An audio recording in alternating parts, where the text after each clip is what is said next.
Selamat datang kembali di Marvel Universe Indonesia. Bersama saya, Admin Y. Dalam video ini, kami akan melanjutkan Time Runs Out. Agar kalian tidak bingung dengan cerita ini, kami sarankan tonton dulu video-video pada playlist Incursion. Linknya sudah kami cantumkan di deskripsi. Dalam komik New Avengers, volume 3 isu 30, Hank Pym menceritakan penjelajahannya dari awal. Dia sempat memasuki universe di mana dinosaurus berpakaian seperti manusia, serta universe yang dikuasai oleh Ultron. Hank sebenarnya tidak benar-benar tahu apa yang dia cari. Untungnya dia mendapat titik terang ketika menemukan stasiun angkasa sangat besar yang dibuat oleh ras alien Builder. Stasiun ini menjadi tempat pengungsian bagi para Builder yang menyelamatkan diri dari incursion beragam universe. Dalam ukuran sangat kecil, Hank menumpang pada satu robot Aleph sehingga bisa menyusup ke stasiun tersebut. Di stasiun itu ada Builder bersama banyak Aleph lainnya dan para ex nihilo. Satu Aleph yang disusupi Hank ini memberikan laporan bahwa koordinat titik sumber telah ditemukan. Berdasarkan laporan tersebut, Builder memerintahkan semua personil dikumpulkan. Lalu stasiun akan diberangkatkan menuju koordinat tujuan. Proses ini dilakukan oleh Manifold. Rupanya, Builder memang telah menciptakan Manifold spesial yang bisa memindahkan objek sangat besar melintasi multiverse. Berkat kekuatan Manifold, stasiun pun berpindah ke tujuan yang ternyata adalah titik incursion di mana si Dramaris telah memanggil Mapmakers. Dengan demikian, terjadilah pertempuran dahsyat antara pasukan Builder yang terdiri atas 1000 ex nihilo dan 10.000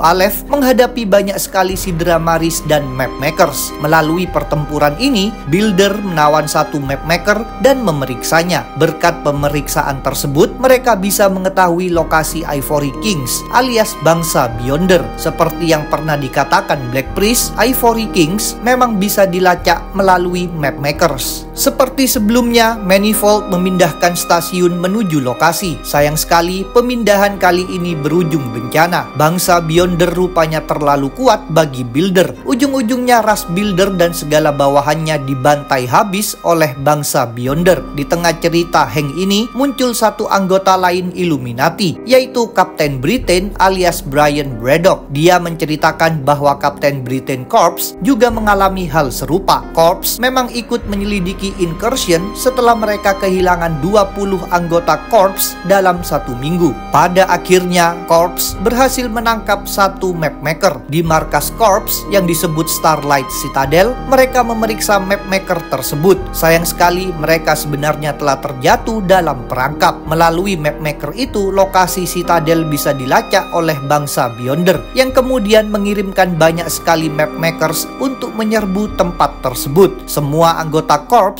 tewas dalam peristiwa ini terkecuali Brian. Dengan kekuatan yang tersisa, pemimpin Corps yaitu Saturnine memasukkan data-data Corps ke dalam tubuh Brian lalu memulangkan Brian ke universe utama. Kini Brian memberitahukan bahwa bangsa Beyonder merupakan pemangsa paling buas. Mereka tidak akan berhenti sampai mendapatkan mangsanya. Setelah itu giliran Hank Pym yang berbicara lagi. Dia mengaku sempat memikirkan suatu pertanyaan. Kalau bangsa Beyonder memang sangatlah kuat, kenapa mereka tidak memusnahkan segala universe sejak dulu? Ternyata jawabannya amat menakutkan. Bangsa Beyonder sibuk melakukan pembantaian terhadap para makhluk kosmik. Dalam penjelajahannya, Hank melihat satu Beyonder menghabisi para Celestial di satu universe. Pertempuran mereka juga menipiskan batas antar universe, sehingga Hank bisa melihat berbagai universe lain. Dia menyaksikan pemandangan serupa. Satu Beyonder di tiap universe membantai semua Celestial di universe tersebut. Begitu mendengarnya, Reed Richards langsung menyadari itulah alasannya kenapa dulu para Celestial mendadak menghilang dari pertemuan dengan Illuminati. Rupanya para Celestial itu berpindah untuk bertempur dengan satu Beyonder dan akhirnya dikalahkan.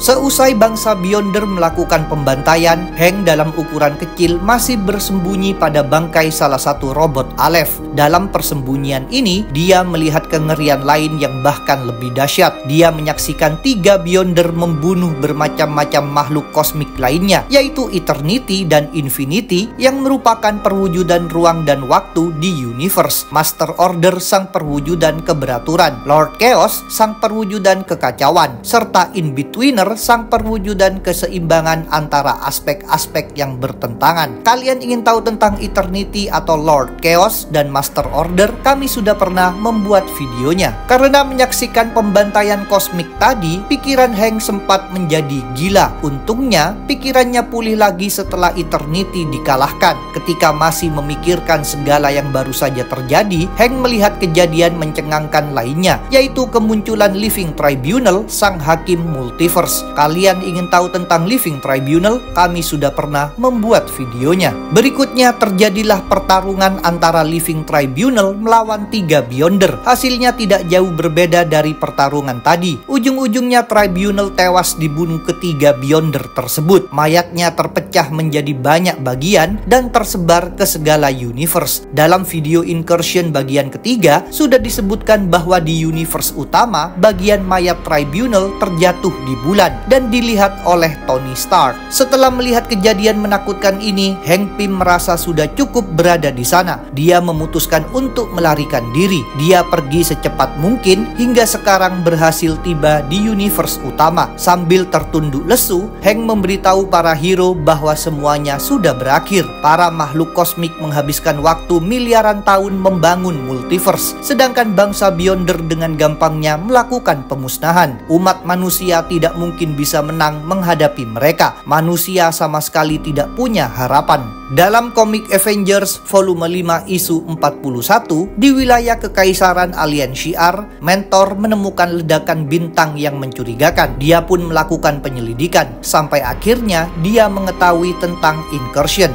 Mentor segera melaporkan temuan ini kepada pemimpin Shi'ar, yaitu Gladiator alias Kalar. Kalian ingin tahu tentang Gladiator? Kami sudah pernah membuat videonya. Mentor menjelaskan bahwa Incursion sudah dimulai sejak lama, tetapi kekaisaran Shi'ar tidak pernah menyadari sebab teralihkan oleh berbagai masalah lainnya, termasuk perang melawan ras Builder. Kini Mentor tampak putus asa. Menurutnya, segalanya sudah terlambat. Dirinya telah gagal. Kekaisaran Shi'ar akan hancur. Meskipun begitu, Gladiator tidak mau menyerah begitu saja. Dia menegaskan bahwa Shi'ar akan berjuang sampai akhir. Tindakan Gladiator berikutnya adalah mengadakan rapat dengan para penguasa besar lainnya, yaitu Annihilus dari dimensi Negative Zone, Ratu Alien Brood, Super Skrull alias Kl'rt, sang Kaisar Skrull, serta Supreme Intelligence, sang pemimpin negara Kree. Kepada mereka, Gladiator menceritakan segala yang sudah diketahui Shi'ar tentang Incursion, termasuk cara menghentikan Incursion dengan menghancurkan planet bumi. Karena itu, demi menjaga keselamatan universe termasuk keberlangsungan peradaban mereka semua, sekarang Gladiator mengajak para pemimpin tersebut untuk bersama-sama bertindak menghancurkan bumi. Gladiator sebenarnya menyadari ini bukanlah keputusan yang mudah. Seperti sudah disebutkan pada video Incursion bagian 4, dahulu Avengers pernah bahu-membahu berjuang bersama negara-negara alien dalam mengalahkan bahaya Builder. Tetapi kini tak ada pilihan lainnya bagi Gladiator. Jadi planet tempat tinggal Avengers harus dimusnahkan. Di planet bumi yang lain, Namor terjatuh di daratan setelah terlempar akibat gelombang dari mulut Black Bolt. Jatuhnya ini disaksikan oleh Kabal yang sudah berhasil membantai para Sidra Maris. Saat itu Black Swan mengaku tadi memang sempat melihat Namor terbang pergi. Semua ini menimbulkan kecurigaan. Maka Corvus Glaive atas perintah Thanos bertanya pada Namor. Namun Namor tak mau menjawab Corvus. Ketika akhirnya Thanos yang menuntut jawaban, barulah Namor bersedia bercerita. Tentu Namor tidak mengungkapkan yang sejujurnya. Dia mengarang kebohongan. Dia bilang dirinya melihat platform melayang di langit, jadi dia terbang untuk menyelidikinya. Di luar dugaan, Namor justru menabrak penghalang yang sangat kuat di udara. Akibatnya dia pun terjatuh ke daratan. Kepada Kabal, Namor bilang ini pasti merupakan rencana para hero untuk membuat mereka mati. Ketika Kabal sedang memikirkan apa yang harus dilakukan, mendadak lampu pada tangan Namor menyala. Seperti sudah diceritakan pada video-video Incursion, para anggota Illuminati dipasangi teknologi peringatan dini Incursion pada bagian tangan mereka. Dengan menyalanya teknologi ini, berarti terjadi Incursion lainnya. Tak disangka,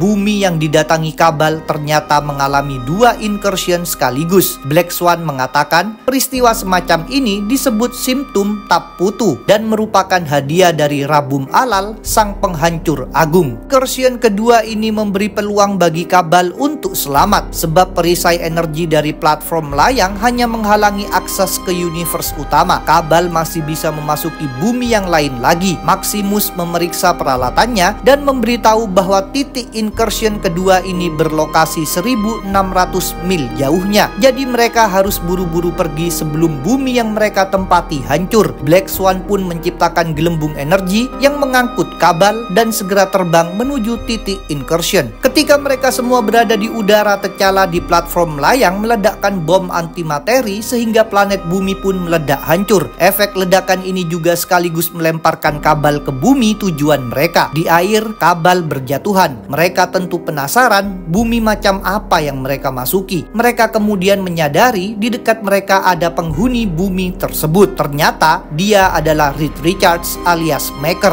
Bumi yang ini berada di Universe 1610 alias Ultimate Universe. Dalam komik New Avengers volume 3 isu 31 di Universe 1903-990 ada salah satu pintu Library of Worlds, yaitu bangunan rahasia yang dijadikan sebagai markas kelompok Black Swan. Pintu tersebut kini sedang diamati secara diam-diam oleh para Black Priest. Dalam video Time Runs Out bagian ketiga disebutkan bahwa kelompok Black Priest dan tim Multiversal Avengers akan memilih sasaran Rabum Alal atau Ivory Kings melalui undian. Kini terungkaplah hasil undian tersebut, yaitu sasaran Black Priest adalah Rabum Alal, sedangkan sasaran Multiversal Avengers adalah Ivory Kings alias bangsa Beyonder. Itulah sebabnya Black Priest mengintai pintu Library of Worlds. Seperti sudah disebutkan oleh Black Priest, cara mencari Rabum Alal adalah melalui Black Swan, sebab Black Swan mengabdi kepada Rabum Alal. Kini Black Priest melaporkan temuan tersebut kepada pemimpin mereka, yaitu The-Eye alias Doctor Strange. Black Priest juga memberitahukan bahwa pintu tersebut dijaga oleh 3 Black Swan. Ini artinya upaya memasuki Library of Worlds tidak akan mudah. Tetapi saat ini keadaan sudah sangat mendesak. Tidak lama lagi universe tersebut akan mengalami incursion, sehingga pintu itu akan hancur. Karena tak ada pilihan lain, Strange memerintahkan semua Black Priest menyerbu pintu itu. Sesuai perintah Strange, banyak Black Priest menggempur 3 Black Swan yang berjaga. Karena gempuran ini, salah satu Black Swan segera masuk ke dalam Library of Worlds dan mengunci pintu dari dalam. Sedangkan 2 Black Swan lainnya berjuang memberikan perlawanan. Sampai akhirnya mereka berdua tewas. Walaupun memenangkan pertempuran, salah satu Black Priest sempat merasa putus asa sebab terlambat memasuki Library of Worlds. Kini para Black Priest tidak akan bisa membuka pintu yang terkunci.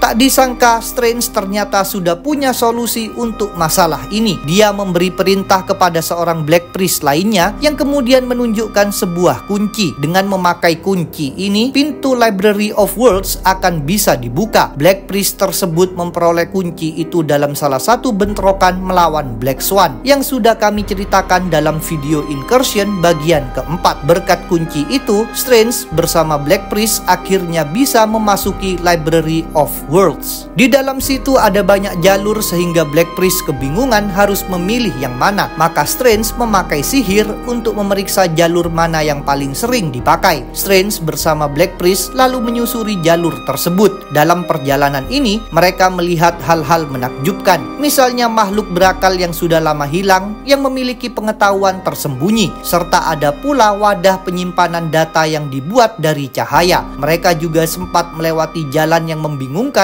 sehingga harus tetap waspada. Hingga di suatu ruangan mereka melihat satu orang Black Swan dan sebuah buku. Saat itu Strange hendak berbicara tetapi tidak bisa. Kepada Strange, Black Swan menunjukkan isi buku tersebut yang ternyata memberitahukan bahwa ruangan itu merupakan tempat khusus. Di sini tak ada suara yang bisa terdengar. Tiba-tiba di sekeliling Black Priest bermunculan banyak sekali Black Swan lainnya. Rupanya ini adalah perangkap. Segala Black Swan tersebut langsung saja menembakkan serangan energi. Karena tak bisa mengucapkan kata, Black Priest tentu tak bisa memanfaatkan kekuatan The Words. Akibatnya, mereka semua dengan mudah dibantai oleh para Black Swan. Berbeda dari Black Priest, Strange masih bisa memberikan perlawanan sebab dia memiliki berbagai kekuatan sihirnya. Meskipun begitu, ini tidaklah mudah. Strange hanya sendirian menghadapi banyak Black Swan. Strange berjuang dengan keras tapi dia menjadi kewalahan. Ujung-ujungnya dia pun dikalahkan diserahkan dan diseret oleh para Black Swan kepada Strange. Mereka bilang akan membawanya menemui pemimpin mereka, yaitu Rabum Alal, sang penghancur agung. Sebelum tiba di hadapan Rabum Alal, para Black Swan berhenti dan menyerahkan Strange pada dua Black Swan lain yang buta. Rupanya Black Swan memang tidak boleh melihat Rabum Alal secara langsung, sebab Rabum Alal memancarkan cahaya yang amat sangat dahsyat. Apabila melihatnya, maka Black Swan tidak akan sanggup menahan cahaya tersebut. Strange juga diberitahu bahwa dirinya tidak dibunuh karena Rabum Alal ingin bertemu dengannya. Kedua Black Swan buta memandu Strange menuju sebuah ruangan, lalu mereka pergi lagi. Di ruangan tersebut, Strange yang tentu merasa kebingungan melihat asap tebal yang menutupi suatu sosok. Dia adalah Rabum Alal. Kepada Strange, Rabum Alal mengaku tidak menyangka bisa berjumpa dengannya di sana. Dari asap, Rabum Alal berjalan keluar mendekati Strange. Secara mengejutkan, terungkaplah bahwa Rabum Alal sebenarnya adalah Dr. Doom. Fakta ini tentu membuat Strange tercengang. Kini Doom bilang dirinya siap berperang. Dia juga menunjukkan di sana ada Owen Reece. Sambil membelakangi Doom dan Strange, Owen mengatakan bahwa segala yang mereka bangun akan hancur sebab ada bangsa Beyonder yang sedang menunggu. Dalam komik Avengers volume 5 isu 42, suatu pesawat menjelajahi bulan. Di dalam pesawat itu ada Beast, Amadeus Cho, dan Hank Pym. Mereka sedang mencari sesuatu, yaitu mayat Living Tribunal. Seperti yang sudah diceritakan oleh Hank Pym, setelah Tribunal dibunuh oleh 3 Beyonder, sedikit bagiannya terjatuh di bulan di universe utama. Pencarian para hero membuahkan hasil. Mereka menemukan mayat Tribunal. Maka Amadeus Cho memberitahu dua rekan mereka, yaitu Doc Green dan Kapten Britain. Dengan mengenakan pakaian khusus, mereka berdua terjun dari pesawat untuk mengambil kulit mayat Tribunal. Rupanya para hero berencana membuat sebuah pesawat. Mereka membutuhkan zat khusus yang tidak akan hancur ketika terjadi kehancuran universe akibat incursion. Kulit Tribunal diyakini cukup kuat untuk tujuan tersebut.